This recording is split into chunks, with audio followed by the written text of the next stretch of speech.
Fumana i-podcast yomhlobo wenene FM kumakhasi ethu onxibelelwano Facebook, Twitter naku-YouTube. Rhoqo ngolwesihlanu ngentsimbi ye-12. Siphinde sikwamukele kwisiqendu sethu somhlobo wenene FM podcast. Igama lami Amaza. Sasokuqala esiza namhlanje kushicilelo lwevideo and undwendwe lethu lokuqala apha kushicilelo lwevideo lomhlobo wenene FM podcast ngumuntu enimaze kakhulu nimqhelile apha ekhaya inzalelwane yapha enephondweni leMpuma Kapa. Simaze kakhulu ke ingakumbi apha kumqhaphu lilapho. Simaze kakhulu apha ekusikeni ilapho impahla zakhe zithandwa kakhulu kuMzantsi Afrika nakwilizwe jikelele. Sike sazibona impahla zakhe ziboniswa nakwimiboniso bhanyabhanya phapha kwelwandle kwama-America. ULADUMA Ngcokolo bhuti wami kuhlala kumnandi uncokola nawo mani kwamkele mani kunjani namhlanje? Siyabulela bhuti sidiniwe kakhulu ngoba siyasebenza. Otherwise it's been a blessed week. Sibulela ukuphila. And ndiyeva ufanele ukudinwa because ubukhe waphuma mosapha eMzantsi Yeah, bengenaphuma benzi London. Oh, okay. All right. Yeah, you prepare for ukwenza fashion show. Yeah. Esizawenza ngomhla September. In fact, sisathetha ngeLondon njalo before singene enzulu andifuna ukuyilibala lento uyekhanganyayo ubani bose London. Impahla eMaXhosa ingakanani ngapha kwemida yoMzantsi Afrika? Ngona ndiqala yayininzi kakhulu yena ndithumela kwalacala. Okay. Kodwa umnqweno wami wayinto ba ndithengisa kakhulu apha ekhaya. Okay. Ngoba impahla yesintu. Yes. And yenza isense into bana inxitywa ngabantu balapha ekhaya. Iqala apha ekhaya.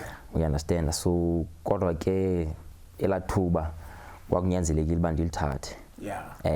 Sithetha ngoku abantu abaninzi abanxiba impahla yethu ngabantu balapha eGauteng. Yeah.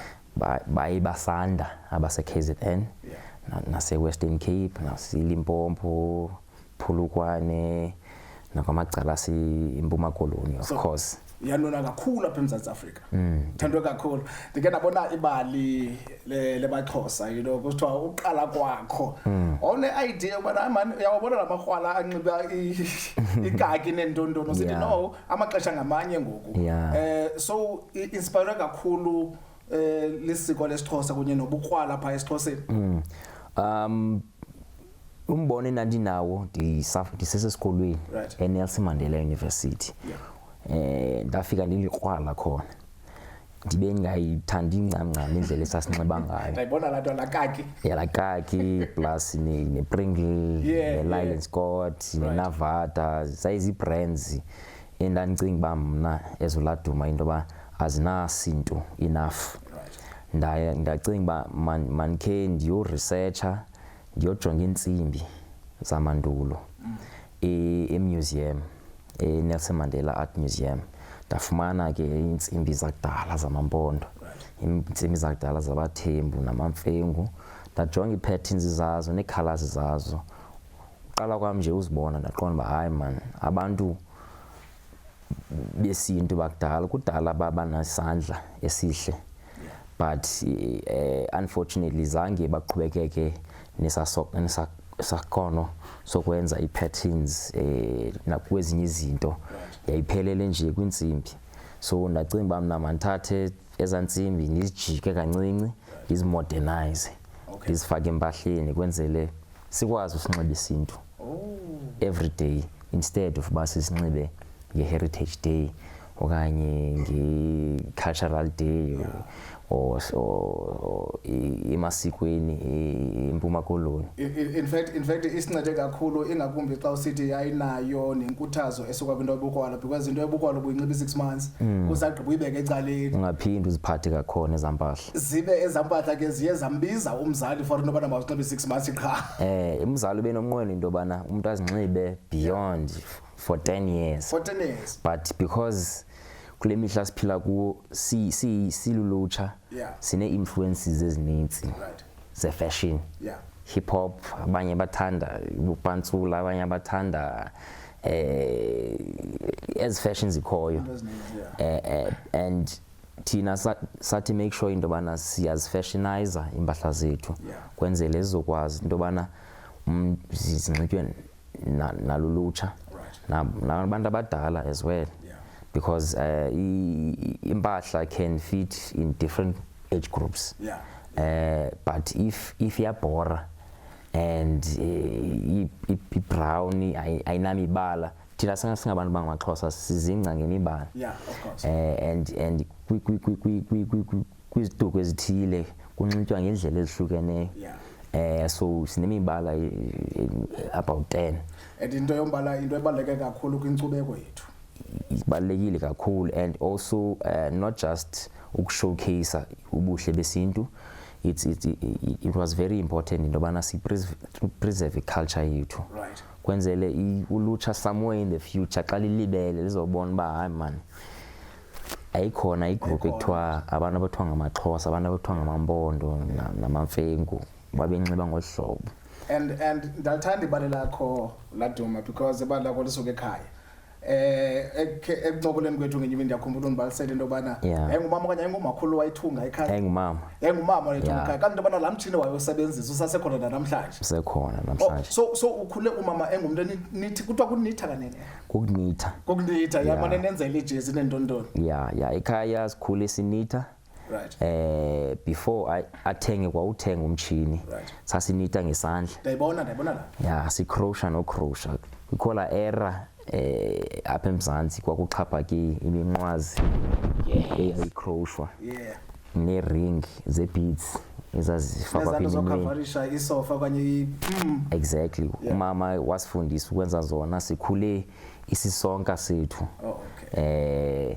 Until ke ngoku wabona umtshini owayewusebenzisa in the 80s. Wawubona wathi uyawuthenga lo mtshini because umsebenzi uyanda ngoku and funeke produce products faster. Wawuthenga ke ndiseku grade 8 ndafunda ngelishwa ke umama wasweleka lanyaka kodwa naqhubekeke high school nase university to make sure into bana I fulfilled iphupha lami. Ngoba wanixelela yena kwaye ngomlomo wakhe into bana it's possible into bana ubuild a brand a luxury a global.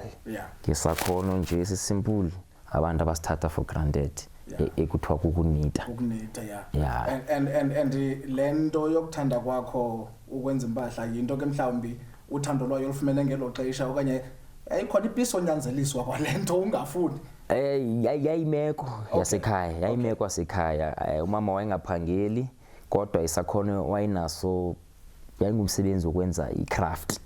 And ingaphelelanga emthungeni kwaphela ukwenza nentsimbi was part of i-daily routine yethu. Ehamba ke zithengisa ke kwivenkile ze-craft zaseBhayi nakwezinye indawo.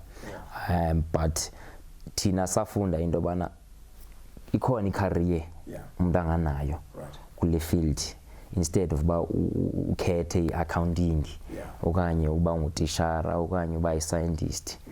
Sabona kuse-early into yobana singakwazi ukukhetha icareer. Ndakuva nje mbuthetha nje LADUMA bana usithi sa-CT into into babinge ngowethu bingwe nabantwana bakho kweni ibindim nabantu basekhaya usister wami omkhulu uthina une brand naye ye-fashion umnina wami plus nodade wami omncinci bona basebenza apha eMaxhosa kwicompany. Yeah, bona bathatha i-directions zabo. Umninawo yena ukwi-finance but wasebenza iminyaka emimbalwa and then wajoin icompany 6 years ago. Usister wami yena wajoina icala le-PR. Wajoin icompany 6 years ago naye. Iyahambelana yonke lento because i-department yakwa-finance soze ingabikho kwicompany. I-department yakwa-communications ayikwazi ungabikho kwicompany. So ngoku seyi-family business. Yeah, technically it's a family business and we acknowledge umama wethu as the founder of the business because if ebengenawo lambono as umzali ibizaba nzima into bana thina sizihambele la direction because akukho figure ibiziprovela into bana it's possible. Ibizaba into besifundele esikolweni mhlawumbe singayihoyi kwayihoyi. In fact sathela ngesikolo nala nkuthazo isuka ekhayeni bekubalekile into bana uyiyele esikolweni lethu. Bekubalekile kakhulu for mina. I was privileged actually enough that kwisikolo umama wanifaka kuso kwakufundiswa i-subject yokudesign i-pattern. Ndayithatha as a subject kwakufundiswa i-subject ye-art ndayithatha as a subject nayo ndathatha neyomculo ke kuba ndandikhulele kwikhaya nani utamkhulu wami uMaXhosa wayemvumi enkulu eMzantsi. But after ndafika ku-matric ndadecide into yobana hayi man ndifuna ukugqithela nayo ndide ndiyofika kwi-masters ndiye naphesheya ndiyofunda the highest standard of what we are doing and then ndibuye apha ekhaya and ndi-expand ibrand. Xa ubuye ekhaya ubuye phi? Ndabuyela straight apha eRhawutini. Oh, okay. Yeah, ndisuka eKapa. Okay. Yeah, ndihleli iminyaka emimbalwa eLondon. And ndafumana i-scholarship kwi-university abayibiza i-Central St. Martin's. Oh, okay. Which is the best fashion university in the world. Okay. After that, ndabona uba iRhawutini izandisebenzela. Savula ivenkile yethu yokuqala apha eRhawutini. Kwiminyaka emibini egqithileyo savula eseKapa. Kulo nyaka sijonge into yobana sivule ivenkile yokuqala yethu eMpuma Koloni. Ayikabikho ekhaya kodwa ke i-customers sezikhona zininzi ezinye zaqala uthenga kwango-2011 isaqala ibrand. But ibalulekile laa nto uqala ucreate i-demand kuqala. Exactly. Before kube kanti uyovula into efana nevenkile phaya. Injalo. Ibaluleke kakhulu. Now ndiyafuna into yobana ngosize naso kakuhle istori sakho eMaXhosa. Uqale ngantoni because ngoku well andiyana wasingabiza mhlawumbi i-signature yeMaXhosa eza golf shirts because yaba zigcwele zithandwa kakhulu. Uqale ngantoni because I know zikhona i-bucket hats, zikhona i-sunglasses, zikhona i-jerseys, zikhona i-cows, akho into ingekhoyo. Uqale ngephi? Funny enough, as much as i-golf shirt zixhaphakile kakhulu, igament endaqala ngayo i-cardigan. Kuba ke amakrwala enxiba i-cardigan i-shirt umuntu athi ibhatyi ngaphezulu. Zaqala ngazo cardigan, pull over ne-v-neck ezi zazinxitywa zixhaphake ebukrwaleni. So uqale ngejezi? Ndiqale ngejezi uqala kwami. Okay, all right, yeah, ezamadoda. Yeah, and then 2014 sa introduce ezamabhinqa. Okay. Hayi ke zona ke namhlanje zithengisa ukugqitha ezamadoda. Zizozihamba phambili. Zizozihamba phambili. And igament yena ixhaphakile kakhulu i-shawl. Okay. Yeah, i-shawl because i-shawl le ngathi ityali into. Ingathi ityali. Yeah, abanye abantu bayithi wambi emagxeni, abanye bayijika ngendlela ezininzi. Kunxiba indlela ezininzi, but it's ayina size restriction. And iyafitha nje apho ifaka khona. So beku 2012 uqala kwakho, right? It was 2011. 2011. A month after undergraduate university. So ngoku usanda ukubhiyoza i-decade. Yeah, injalo. Uhappy ngendlela esiqhuba ngayo? Hayi, very happy. This was the plan. This was plan A. Kwangekho plan B or plan C or whatever. In fact, ndanyanzeliswa yi-demand.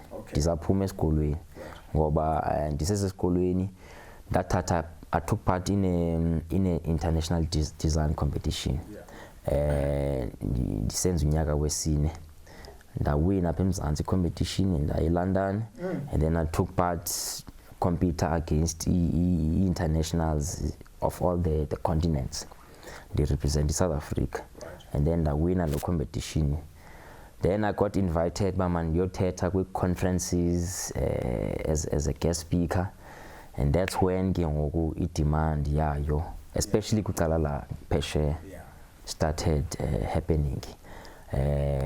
Ndaqala uyithengisa ke impahla eKapa, kwanyanzeleka into yobana March 2011 into yobana ndivula icompany, ndiqamba igama le-brand. For me, igama elalisenza isensi was into yobana ndibiza ibrand MaXhosa. Yes. Yeah. To showcase indlela amaXhosa ebeyinxiba ngayo. To showcase inkcubeko yamaXhosa. And also to showcase icraft eyaqala nge-1800s and how it can be evolved to the future. So the reason why ibrand ayibizwa MaXhosa is because ndandifuna ubalisa ibali la MaXhosa according to indlela endandiwabona ngawo mna. Ekuqaleni kwakho phakwe early stages ngoba ndiyayazi into yobana xa uqala ishishini engakumbi ishishini loluhlobo lunje nalapha kuzafuneka uchithe imali eninzi you know ufuna ukuchitha imali ngathi mhlawumbe yayintoni eyona into yayi-challenge ngoko. Into yayi-challenge kakhulu yayimali ngoba ndandiphuma kwikhaya ingekho mali kwaphela sikhule kwikhaya elangena abazali ngoba umama wasweleka and then kwakufuneka ndikhangele imali koma-absa koma-standard bank nako-NYDA zange ifumaneke ndayobuyela eyunivesithi apho ndayiqala khona le idea bandinika uncedo ke bandinika loo mali bandinika nendawo osebenzela ndahlala ke kwi-premises zabo into enjengonyaka ndifumana i-support yabo bandifundisa ne-business side of urana just a basic company because that knowledge wasn't there before but the idea was there and then after unyaka ndemka ndohlala eKapa in fact baqala ne-incubation program to mentor me and I was the first mentee kula incubation program and then bathatha nezinye designers after me ndohlala eKapa after Cape Town I traveled a lot in Europe kakhulu that decide uba mandiyofunda khona. And for abantu abaninzi basike bacifa into yobana i-business i-success yayo into ya-overnight 2011 uzobona nini into yobana tyhini in fact we're getting somewhere? To be honest ndizobona uba we're getting somewhere only in 2014. Wow. 2014 was when we made a-fashion show yethu yokuqala apha eGauteng. And Esantini. Hanging out with the big boys.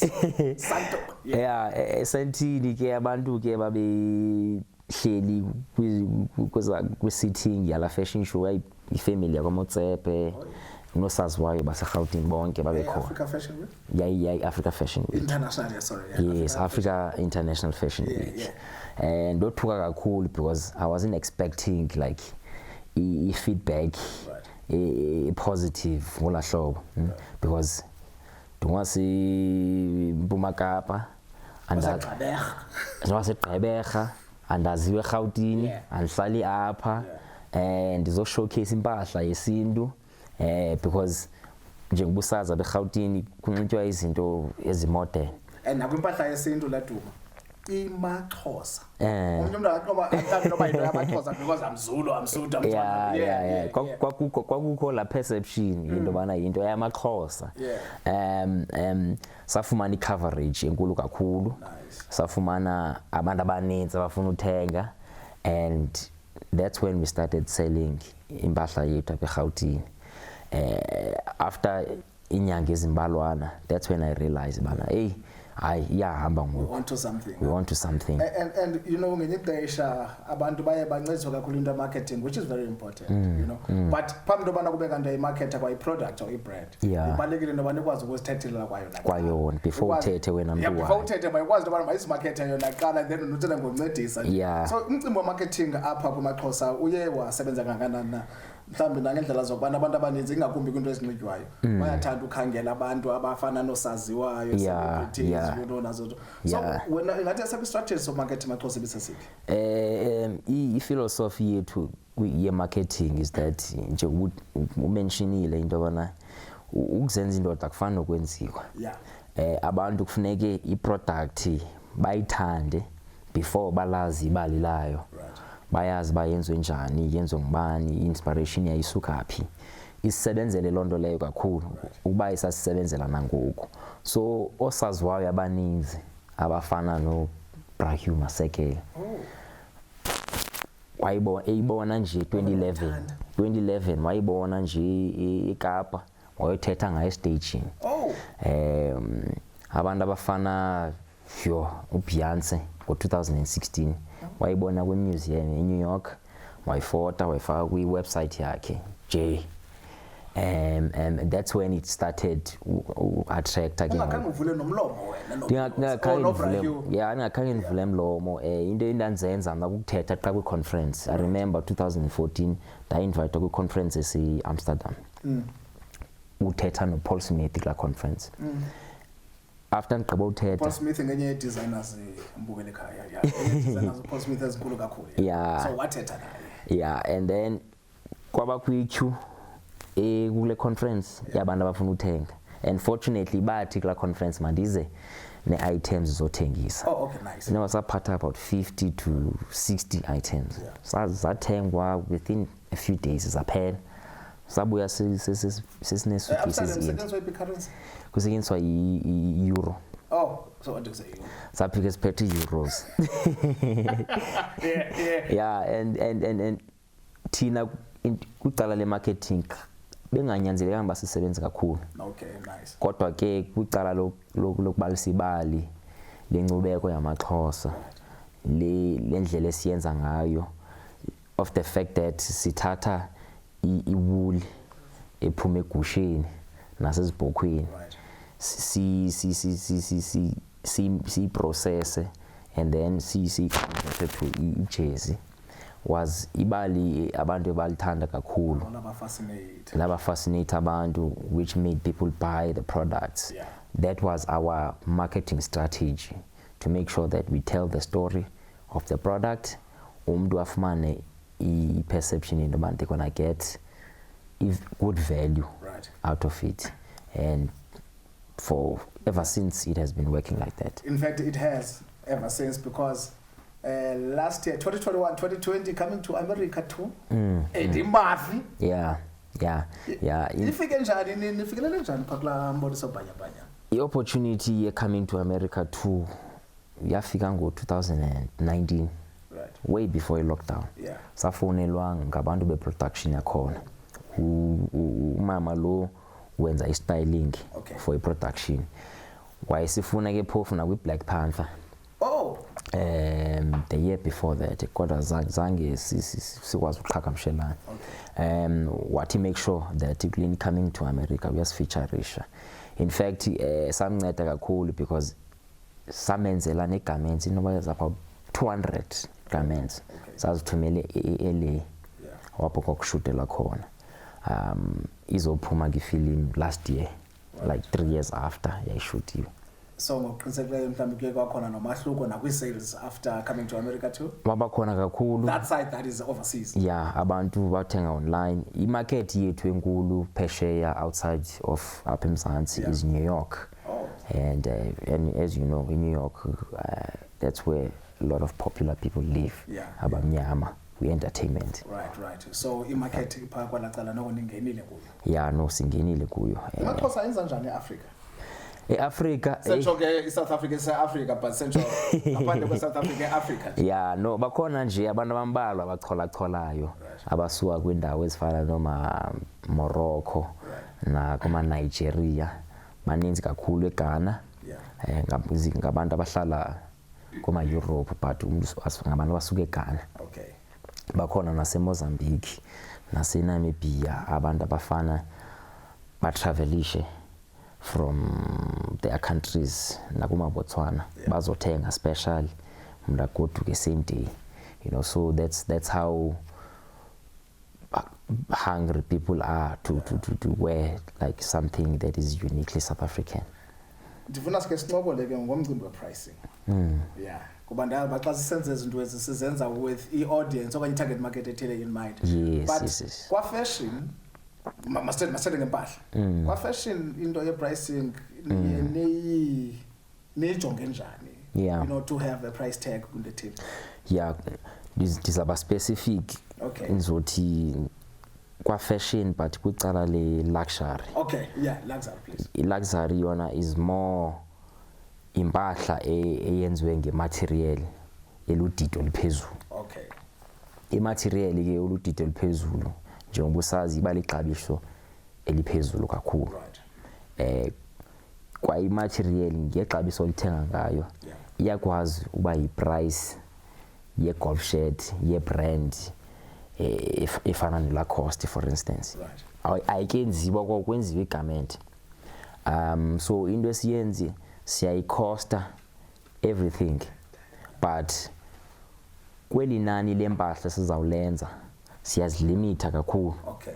Ngoba asifuni bantu abazawufanselana kakhulu, kwaye asifuni ixhaphake kakhulu. So siyazilimita i-numbers, mhlawumbe kwenziwe 50 of i-item eyi-1. Ukwenzela into yobana ndingaqala ndifike endaweni ndithi hayi bo. Babe baninzi kakhulu abantu bayi-7 ngoku. Yeah, nokwazi bayi-7 man, bebe bayi-2 or 3 at least. So siyazithatha ke ngoku sizi-distribute kuma-Cape Town, ezinye ziyathengwa online, mhlawumbe enye iye eFrance, enye iye eGermany, enye iye eAmerica, sizithi sa. Okay. And xa sesizenzile asiziphindi kwakhona. Okay. Yeah, siza nezinye ezintsha. So ngu-luxury lo. Luxury law. Yeah, luxury is about that. It's limited numbers. Sisebenzisa imaterial eludidi oluphezulu kwenzele izolasta. Okay. Nansi enye value that determines the price. Into bana xa uyithenga into sikufuna ilaste i10 years plus. Okay. Izinto ezixabiso oliphansi zilasta unyaka, ezinye zilasta inyanga. Ifaka washing machine 3 times. Yeah, ifaka iyiphele, ude uyilibale nobuyilibala baya exista. And also sifuna nomuntu ayixabise as well. Andithi into oyithenge oyisebenzele enzima, oyithenge ixabiso eliphezulu, uyayixabisa. Uyabona, so in fact naxa siyenza i-finishes zazo ezininzi zenziwa ngesandla. So sinabantu abaspenda i-hours on making sure that xa sivaliwe sisititch sivaliwe singaqhaqheki. So ininzi into edeterminate ixabiso. Ininzi kakhulu iprocess ehamba kuyo edetermine ixabiso. Sithi make sure that ine-color ayiphumi, umuntu xa ehlambayo siyayitesta noyitesta. Like before sikhuphe sisemarketing izinxibe thina siyibona bana iperforma njani. I think in US ndilungisa bandiyaphaza, but in US edition kumaXhosa sunglasses. That's one of the newest editions. Oh, one of them. Yeah, okay. Yeah. Siyango introduce products. Siya expanda. Okay. I-umbrella sinazo. Right. I-mask iminyaka emibili sinazo. Ever since COVID. Sezi popular. I-bucket hats sinazo and they are very popular. Right. Sinazo ne-shirts ezenziwe nge-silk. Zakupha nje umzekelo into yoba i-silk yohluke njani kwi-satin. Yabo ilaphu lenziwe i-silk. Ilaphu lakhona i-fiber yakhona iphuma kwi-worm. Oh yes. Yeah, andiyazi ntoni i-worm igama lesiXhosa. Yeah. I-worm ilanto ihambe ibe libhabhathane, right?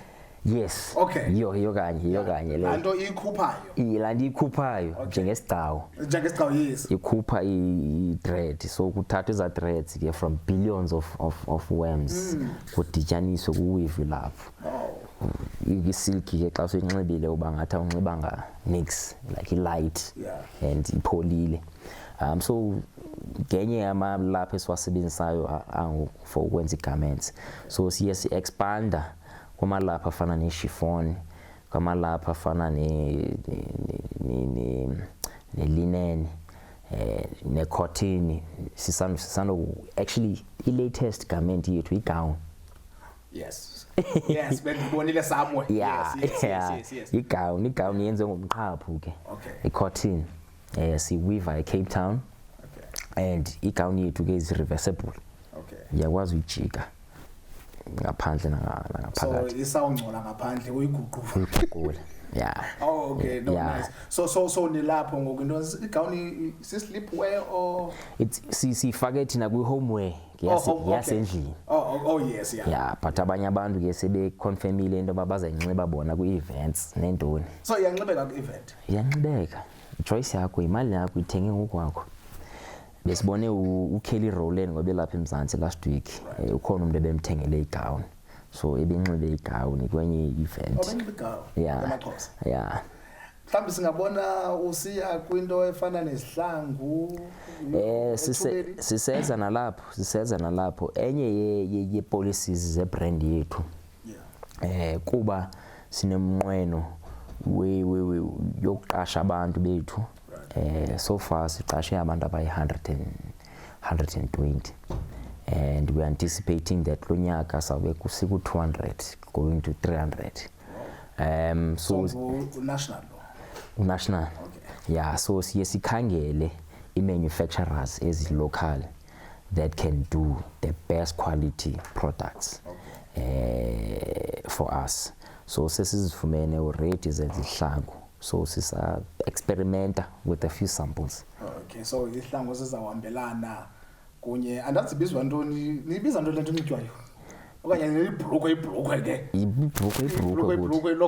ilokho so izihlangu mhlawumbe singabona kwa formal okanye apha kwa casual or formal asika decide kodwa ke probably both sides sawuzenza nazo but standard just fashion apha ingakumbe South Africa njengomuntu oyinxalenye nodlala indima enkulu apha kwa fashion ngaphandle nje kwamaXhosa but xa sesijonge nje standard nje general apha South Africa happy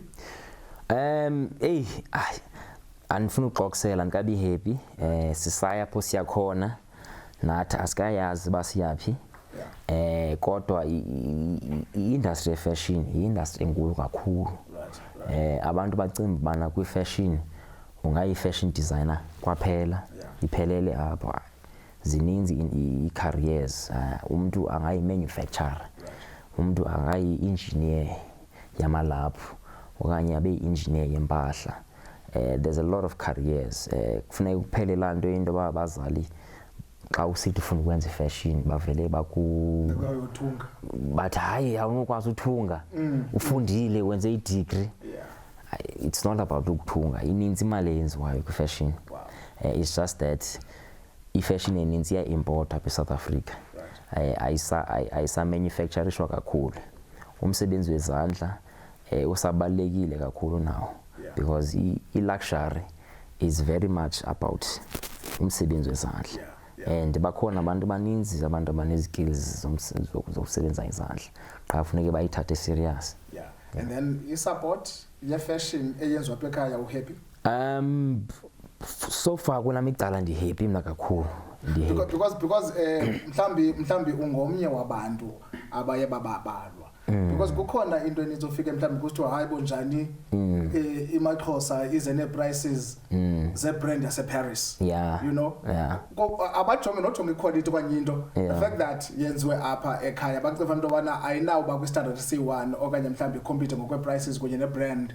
yase you know yase-France kukhona loo nto ebantwini isasekhona lo mindset ikhona kwabantu abambalwa kodwa kwi-vast majority ayisekho ngoku of course ibikhona ekuqaleni and with i-engine ye-marketing umuntu bekunyanzelekile into yobana amakethe acacisisise kwabantu into yobana yinto le ikwenza ube unique from ezinye izinto abantu abazibonayo abangazifuniyo apha phandle you have to tell ibali into yoba nizenza njani izinto ezi nizifumana phi abantu bayabuza ke abantu like abantu abazozidenga abantu bazawubuza yonke imibuzo before bakuvotele ngemali we understand so bafuna ukwazi and kufuneka uwenze twice the amount of explaining that i-brand yase-Paris is gonna do because by the virtue of being from Paris lo brand leyo yabiza amaxabiso aphezulu akuzobuzwa into ezininzi izawunikwa le mali umuntu akayibuzi noyibuza ekhawuntara novela ayithathe because uyibone inxitywe ngu-Lady Diana okanye uPrince Charles or whatever but kuthi kufuneka sisebenzile kufuneka simarketile kodwa ke abantu bayasupporta kakhulu and kule nto yesupport kube khona i-challenge yokubana especially ke for i-brand iMaXhosa you know epopular kakhulu nethandwa kakhulu uyibone ngoseyithengiswe ebhutini seyisenziwa eBekdo seyisenziwa eBekdo asikabinayo lo problem phakaMaXhosa asikabinayo lo problem of course kuba isanda isaziwa ibrand bakhona abantu abathemta uyokuba nemine emide estore kodwa ke i-security sayithikenisha back door seke yabakhona phana pha yama-China uyawazi ama-China xa befuna uphazamisa sometimes bayarhorhisa bathi hayi khona le available kanti ayikho kwawubakho xa kuyokhangelwa zingxaki zakhona ezi-standard zawa fashion.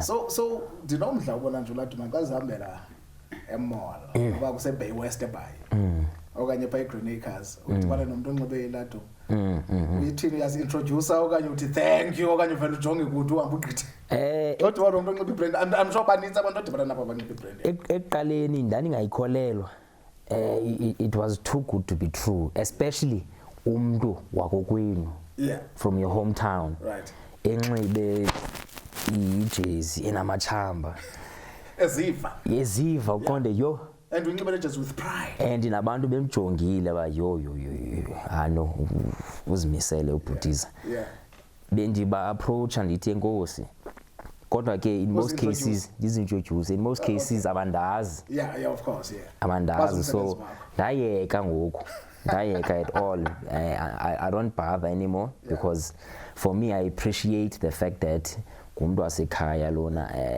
kona ndiqala ibrand bengayazi at all 5 years after now they are able to go online website umuntu aspende i10,000 okanye 20 iyofika iyomqonqozela endlini icardigan ayinxibe with pride yabona at political events or at events eMpuma Koloni quickly ungakhange uyicinge efike eqala kwengqondweni eyona item less expensive eMaXhosa ikausi eyona most expensive irag malini 200,000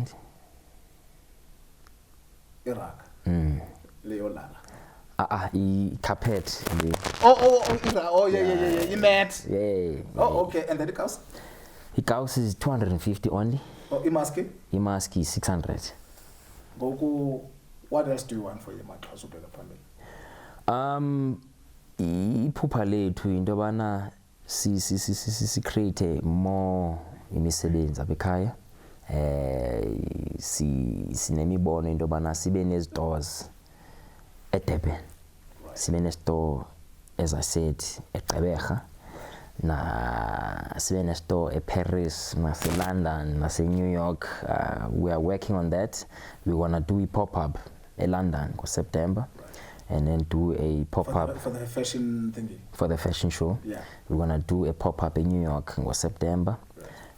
We had a pop-up last year at Japan zathengisa kakhulu impahla zethu kwelacala so the market is ready for amaXhosa and nani ready for the market nathi si ready for the market LADUMA Nqokolo siyabulela kakhulu ubhuti wami ngento oyenzela ilizwe lethu uMzantsi Afrika uyawuthatha ubeka kwindawo ephezulu kakhulu kwihlabathi jikelele engakumbi kwinto ene pop culture kanje efana ne-fashion usenza abantu elizweni siyabulela kakhulu bhuti wami ubulela mna bhuti wami ndibulela kakhulu ngomhlobo for inviting me to the show i-podcast and also for giving me the opportunity to play with their calendar. Oh yes, 2022. By the way, ziphumile zikhona ziyafumana kuna yakho? Zikhona zigcwele pha endlini. Also uthunyelwe. All right. uLaduma Nqokolo wemaXhosa lo sincokola naye kwayokuqala ke phofu ushicilelo lwevideo apha kumhlabeleni FM podcast ozadibana nayo ngolwesihlanu ngentsimbi ye-12 emini amaqanda kude kube ngoko nibele ixesha elimnandi bye bye.